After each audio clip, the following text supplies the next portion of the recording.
Vidéaste.eu. Vidéaste.eu. Tu es venu me filmer, hein, c'est ça. Mon camarade cinéaste vient donc d'arriver à la gare de Morlaix et j'ai été le chercher. Il est prévu qu'il reste là 3-4 jours et qu'on improvise un peu tout et rien. Et après, il va empiler les plans à la con, comme celui qu'il est en train de faire, qui est le premier d'ailleurs, number one.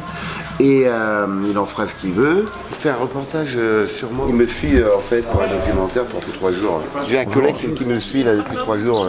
Je suis dans mes pérégrinations. Il te suit, à la trace, il te précède aussi du matin au soir, dans toutes mes conneries. Ah bon? Et voilà.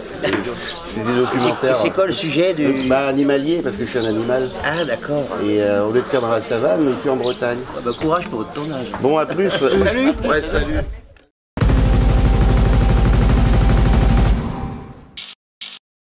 Est-ce que tu as dit on tourne là? Non.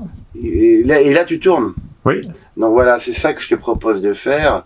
C'est que comme tu as vocation à tourner là tous les genres de conneries que je vais faire, c'est que je sache quand même quand tu tournes. Tu filmes là? Ouais. Petit enfoiré il filme. Non parce qu'il me filme, il fait un portrait à la con. Il fait un portrait là. Il fait son portrait. Ouais. Oh putain, t'es pas... Il en chie déjà depuis 2 semaines. Il raconte des conneries depuis un moment. Moi j'en ai conscience que j'ai dit des conneries. Dans ton reportage, là, il y en aura un tas de conneries. Surtout le film, c'est de la provocation. Faut pas prendre tout au premier degré, tout ce que je dis. C'est assumé. J'exagère. Le truc, c'est qui en fait? Philémon, c'est une star en fait. Mais en fait, cette personne qui ressemble à un clodo, qui est là, qu'on voit tous les jours, mais en fait, c'est une star, ce mec-là, une célébrité. Et donc, c'est à double tranchant parce que du coup, les gens risquent de ne pas être naturels. Parce qu'il y a la caméra, mais on l'oublie vite la caméra. En fait. Oui. Mais toi là, t'as une petite caméra, donc c'est assez discret, mais on voit quand même que tu filmes. J'ai un camarade syndiqué qui me filme depuis 3 jours, là, il fait un documentaire sur moi. C'est un youtubeur, ouais. Mais tu verras le film peut-être plus tard, quand il sera en ligne, mais il va faire un montage, il va avoir un montage de dingue sûrement à faire parce que on a empilé les prises de vue depuis 2 jours là. T'as 420 prises, c'est ça, donc tu vas être obligé de couper à donf dans toutes tes prises, c'est qui est normal. Mais en 3 jours. Hein. Donc voilà, je sais que tu vas pas tout garder, on verra ce que tu garderas. J'espère que tu garderas les meilleures choses. Je suis plus beau quand je me prends en photo moi-même que quand c'est toi qui me prends. Comme quoi, tu vois, c'est normal parce que je m'adore. C'est monsieur moi-même alors que toi, je vais moins rigoler quand je vais voir ce que tu as pris. Tout ton film, je vais me trouver horrible. Ça va être l'horreur intégrale. Tu mettras pas mon nom dans le titre, hein. Tu mettras un nom d'un inconnu, je sais pas, Bourville de retour, mais t'éviteras de mettre Philémon, quoi. Je vais pas t'associer à ton film de merde. Hein, c'est dit quand même.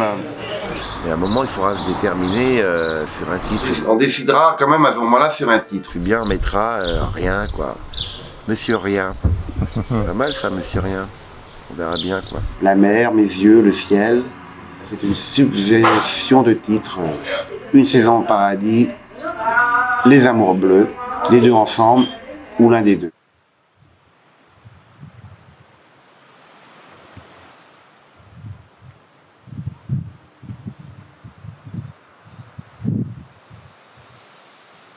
Moi je te propose de se boire une petite bière. Allez. C'est vendredi. Comme les vrais travailleurs, je me mets dans la position que je suis un travailleur. Et à 18h30 le vendredi, je vais me toper une bière dans le frigo. Bah, c'est un bordel organisé. Comme tous les bordels, je m'y retrouve dedans. Puis le bordel n'est pas non plus énorme, il y a pire. Je suis Diogène. J'ai pas le syndrome de Diogène, j'accumule pas tellement de choses, à part des bouquins. On appelle ça le syndrome de Diogène, il me semble d'accumuler plein de merde. Oui. Mais moi, je suis Diogène moi-même. Je suis le vrai Diogène. Le philosophe dans son tonneau. Enlève-toi de mon soleil, qui disait au roi de Macédoine, que me cache le soleil. Quand le roi de Macédoine lui demandait ce qu'il voulait, alors qu'il était dans la rue.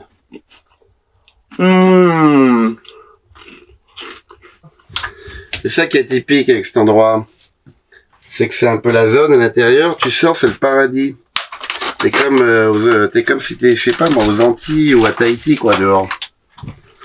Et ça fait un paradoxe. Tu es là, tu fais 5 mètres, t'es dans un endroit où les gens paierai un avion, prendrai un avion et tout pour aller en vacances là-bas. Alors moi j'ai tout au pied là. Et en même temps j'ai mon bordel. C'est ça qui est génial. Oh. Oh. Génial. Ici il y a un ciel bleu quand même limpide. Et la nuit ici c'est le ciel étoilé. Là je vois la lune à l'instant d'ailleurs. Malgré que le ciel soit bleu, je la vois déjà. Et plus tard elle va bouger dans le ciel et il y aura Vénus en dessous. L'étoile du berger. Qui est donc au nord. C'est normal, le nord c'est là. En gros. Et voilà. Il n'y a pas de lumière parasite, pas de lumière de ville. T'imagines que mine de rien, ce qu'on voit dans le ciel, ça a des milliards d'années. En tout cas, peut-être pas des milliards, mais des millions. Donc on a une image d'une étoile qui est morte il y a des millions d'années. Et ça c'est quand même, quand il pense, c'est un peu... c'est fantastique, c'est de toute façon. Hein.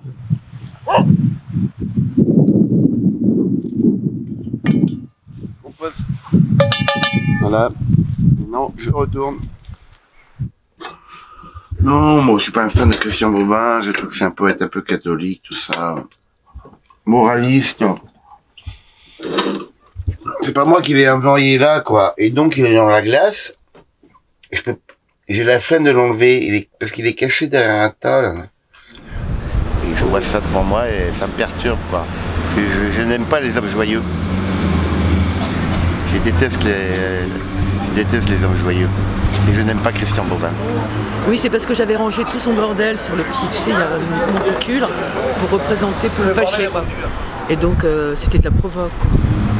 Et donc, c'est bien elle qui a fait ça. Elle vient d'avouer, elle est la coupable. C'est elle la coupable. En fait, je suis venu prendre des livres. En fait, j'en ai un peu partout. Ça, c'est un peu le... C'est un peu chiant. T'es désordonné? Non, bah, je suis organisé dans le désordonné, quoi.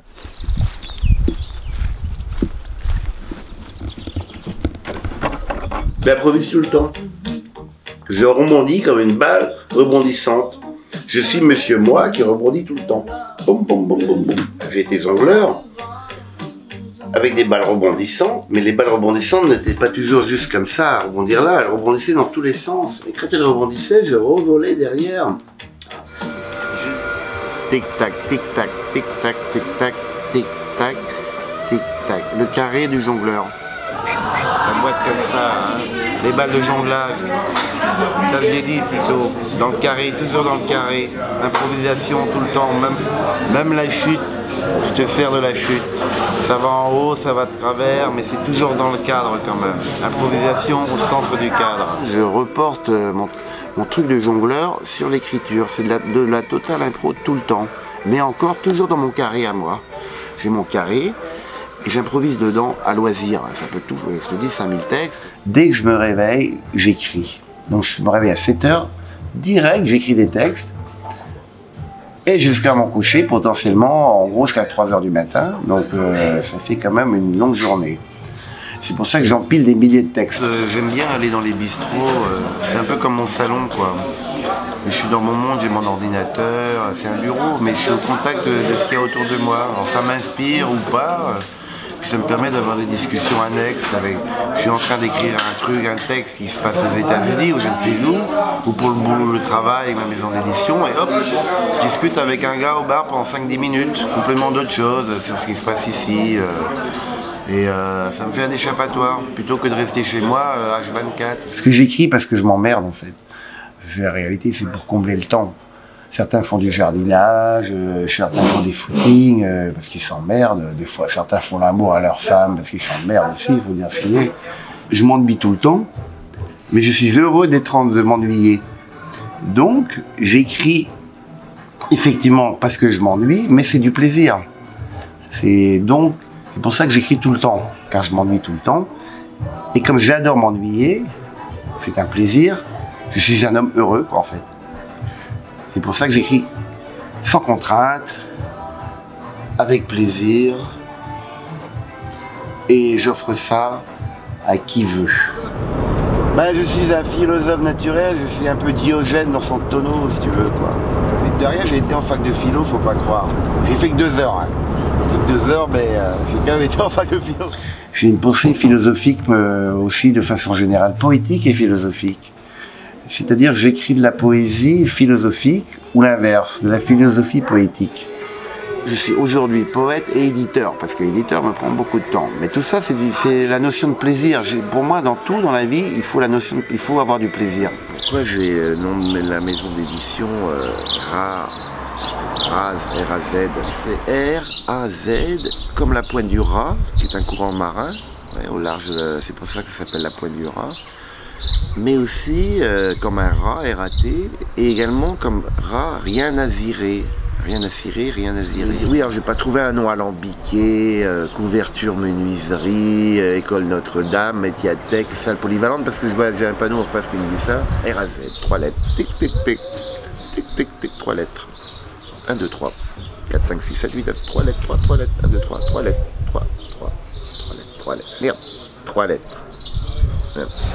Immense poète que t'intéresses. Les droits d'auteur en poésie. Ça sert à rien en fait. C'est pas ce qu'on cherche, de toute façon. On cherche à être lu un petit peu, voilà, rencontrer des lecteurs. Il n'y a pas des enjeux financiers, c'est des enjeux de prestige. Si je me rémunérais, moi, là, ça n'existerait plus déjà. Je fais ça pour la gloire aussi moi-même, l'éditeur, tu vois. La passion, quoi. On fait ça, je fais ça par passion. La maison d'édition, elle est un peu atypique pour faire. J'ai plusieurs collections, des publications internationales en bilingue, des livres d'artistes. Ma maison d'édition, qui est comme moi, elle est bel et bien présente, elle est là, elle a les pieds sur terre, mais en même temps, elle est dans les étoiles, si tu veux. À Raz Édition, je fais tout seul à un moment. Si j'arrête, comme je disais, c'est fini, en fait, il n'y a personne qui prendra derrière. Il y a quand même, à partir du moment où c'est en papier, il faut bien payer l'imprimeur. Et dont les livres sont en vente en librairie ou je ne sais où, mais les ventes sont minimes, hein, c'est des tirages à 300 exemplaires. Des salons, je vais faire 2 salons cet été, plus celui de Morlaix. J'ai postulé pour votre salon d'ailleurs chez les éditions Raz, mais je ne sais pas si vous voyez, les R-A-Z. J'ai participé déjà 2 fois avec ma maison d'édition, en 2018 et 2019 il me semble. J'ai repostulé pour cette année, ce que je ne sais pas si je serai pris, mais en tout cas... La réponse est ce soir. Ah bah la réponse est ce soir, donc vous avez intérêt à m'accepter parce que sinon ça serait dans le film. Voilà, c'est un salon qui a lieu tous les ans depuis donc 18. Voilà. C'est la 18e édition cette année. Putain, viens de se prendre une pizza, regarde la taille. Parce que mine de rien... Là, la pizza, ça coûtait 25 €. Avec ça, t'achètes 2 livres dans ma maison d'édition. Les 2 livres, tu les gardes pour la vie. La pizza, tu vas l'acheter dans la nuit. Donc, faut relativiser, tu vois. Les gens disent que c'est trop cher, la poésie. Bah non, c'est le prix d'une pizza. 2 livres pour une pizza. Les mecs sont en train de critiquer. C'est ça la réalité, finalement. Merde, hein. Enfin, à un moment, il faut quand même que je paye l'imprimeur, en fait, c'est juste ça.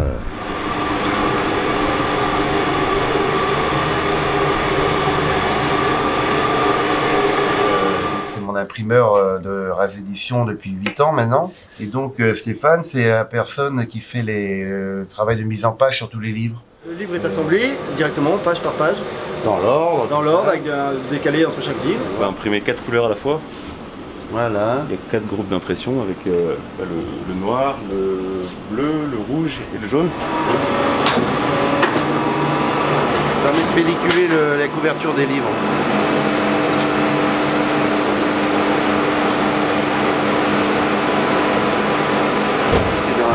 C'est pas le même format, mais c'est la même collection, mais pas le même format. Et ça, c'est dans une autre édition précédente, une autre maison d'édition. Il y en avait 2, mais l'autre est perdu, je sais pas pourquoi. Il était là aussi. C'est Novembre à Prague, celui-là. Et voilà. J'ai trouvé ces 3 livres dans la bibliothèque. Celui-ci, Novembre à Prague, j'ai vraiment beaucoup aimé. Et un peu cynique et tout. Oui, puis il y a des sous-entendus, de sans dire les choses. Enfin, moi j'ai bien apprécié la subtilité de Novembre à Prague. Novembre à Prague, avec des dessins, qui est sorti maintenant. Alors les dessins, ils sont là. Hop, voilà. C'est donc des dessins, mes poèmes et des dessins que j'ai fait en voyageant en Europe, dont à Prague. Tu peux dézinguer un poème en le lisant mal, quoi. La poésie, c'est sérieux. Hein. Non, mais je dis ça sérieusement. Poésie, ça peut sauver un homme. Tu lis un poème, ça peut changer ta vie, quoi. Hein. C'est André Salmon, le poète. Aujourd'hui, ma journée, c'est journée André Salmon. Portique, le début. Hein. Voyageur, sur la route ardue et sans limite, par tant de pas de forcenés ensanglantés, la retraite fleurie, ami, te sollicite. Riche d'un lac dormant, de chênes hauts plantés. Cependant, ne crois pas y trouver l'accalmie, ces fleurs ont pour nos cœurs d'angoissants sortilèges, et quand descend le soir des saisons ennemies, on meurt de faim en regardant tomber la neige. Juin t'y jette éperdu dans la blancheur des marbres, les oreilles battues d'anciennes sérénades, cependant que la fille qui loge au creux d'un arbre cherche les baies qui rendent les enfants malades. C'est là que j'ai vécu, absurde et solitaire, implorant le Dieu qui veille, casqué de mousse. Mais le Dieu est bien mort sous la frondaison rousse, et j'ai meurtri mon front sous sa barbe de pierre. Et à l'heure où les fous épient les belles dames, dont les doigts font goûter sur nos lèvres le baume, qui tue pour mieux guérir et dont rêvent les hommes, c'est là qu'une âme en peine épouse un corps sans âme. André Salmon. Armand Robin, Ma vie sans moi. Poète anarchiste qui parlait une dizaine de langues, mort après s'être fait bastonner par les Condés dans un commissariat de police. J'en ai plein de livres, j'ai pris François Villon, Henri Michaud, Garcia Lorca et Robert Desnos. Il date de 1966, 1949, c'est marqué dessus, 72. Celui-là est pas mal du tout, hein. Ça c'est un vieux, un 49, t'imagines? C'est le truc, le laboratoire maintenant biologique, là, tout ça. Station biologique. Il vivait à Roscoff, mais il vivait aussi à Morlaix. C'est l'endroit où il est décédé.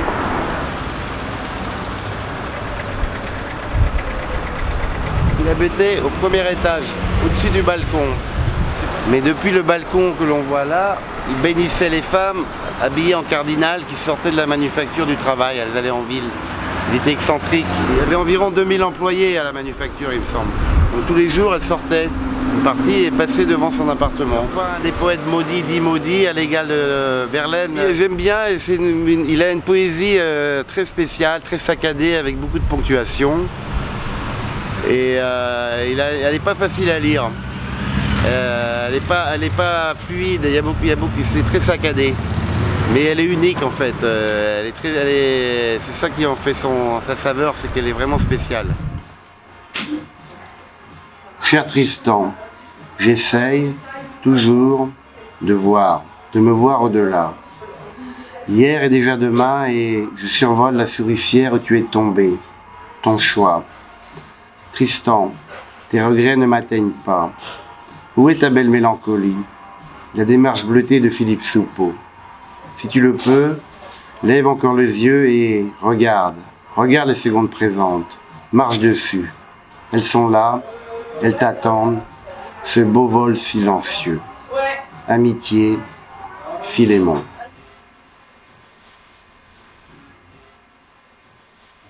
Disons que sur Internet, par exemple, j'ai écrit une histoire, j'en suis à 5200 textes. J'ai donc 5200 titres. Rien que les titres, ça fait un livre. Potentiellement un livre de peut-être 300 pages. L'inspiration, elle vient comme ça, une image. Comme je dis, dans mon histoire où il y a 5300 textes, il a bien fallu que je trouve 5300 inspirations. Et j'en ai pléthore de textes. Rien peut m'inspirer pour l'écriture. Et j'écris très vite, en fait, et comme des rafales, en fait. Tac, tac, tac, tac, tac. Ce qui est aussi dingue, c'est que je fais des rimes sans m'en rendre compte. Je me rends compte en l'écrivant. Je rime, quoi, à l'oreille, naturellement, quoi. Et en parlant aussi. C'est un peu pénible, mais pour les autres, genre convivial. Mais là, c'est une rime naturelle, une rime qui vient comme ça naturellement. Mes écrits ne sont jamais en lien avec la nature. Mon fonds de commerce, entre guillemets, c'est les relations sociales entre les humains, c'est les relations entre hommes et femmes, c'est la description des bars, enfin, au sens large, hein, parce que c'est limité de dire les bars, mais c'est le voyage, c'est la route, tout ça, c'est le mouvement. Mais là, je vais écrire un livre, j'ai déjà, la programmation est prévue, qui va s'appeler Jean-Roger Rimbaud, qui sera soi-disant l'histoire du fils de Rimbaud, sauf qu'il vit aujourd'hui, le gars. J'ai déjà annoncé la parution dans ma maison d'édition, mais je ne l'ai pas encore écrit. Et c'est vrai que j'ai quelque chose de Saint-Exupéry en moi, dans mes écrits. Un livre que j'ai jamais fait paraître, c'est mon histoire avec les 7 chats sur la Lune. Il y avait 7 chats de 7 couleurs différentes. J'appuie sur le nez du chat et la couleur coule de la peinture du chat, coule par la queue. Donc le chat bleu donne de la peinture bleue, le chat vert donne de la peinture verte. Et donc, je repeins toute la face cachée de la Lune de façon colorée. C'est bien cette histoire quand même. C'est une histoire de Saint-Exupéry, ça, mine de rien. Je me dis, parce que je pense être un peu Saint-Exupéry. Un peu Arthur Rimbaud, un peu Saint-Exupéry et un peu un blaireau. J'ai un mix des trois. J'ai conscience que je suis un blaireau aussi. Ah merde, j'ai eu un message. Ah mais c'est c'est pour l'ordinateur. Il vient de m'annoncer que mon ordinateur est mort. Le gars chez qui j'ai laissé mon ordinateur m'a confirmé que mon ordinateur était mort. En gros, il vient de m'annoncer que ma femme est morte. Il est mort. Malheureusement, c'est dead for dead, total dead, et mon ordinateur est mort pour le bon, quoi. J'ai plus que mes yeux pour pleurer. Chier, quoi. Et moi, il me faut un ordi, hein. Là, je m'en rends pas trop compte pour l'instant, mais ça va vite me faire chier, hein. J'ai presque envie de pleurer. Ouais, mon ordinateur a rendu l'âme hier. Et j'ai perdu environ 6000 textes que j'avais dans mon ordinateur et que je n'avais pas sauvegardé. J'ai perdu toute mon œuvre depuis 8 ans en une microseconde. J'ai plusieurs séries, hein. J'ai une vie en Irlande, il y a 80 textes, une vie au Danemark, j'ai plusieurs vies en fait, j'ai une vie en Italie, et que j'ai tout perdu là, en fait, potentiellement j'ai tout perdu. Ah, il est mort? T'as tout perdu? Ah ouais, parce que j'avais pas sauvegardé. Si, 3 personnes différentes, ils ont tous dit la même chose, on ne peut rien récupérer. J'aurais dû le mettre sur un disque dur externe, Ah bah ça oui. et j'en avais acheté un en plus, et je l'ai pas fait. C'est vraiment, je suis un débile, quoi. Ça, c'est ta tête de con, hein. Mais tu subis ta tête de con, là, quand même. Hein. Je ferai une prière, je pensais enterrer l'ordinateur demain, ensabler, que je vais l'ensabler. Avant d'aller ensabler l'ordinateur, je vais aller là-bas, sur cette île, avec ce rocher, faire une incantation druidique pour mon ordinateur. Je vais aller prier pour mon ordinateur.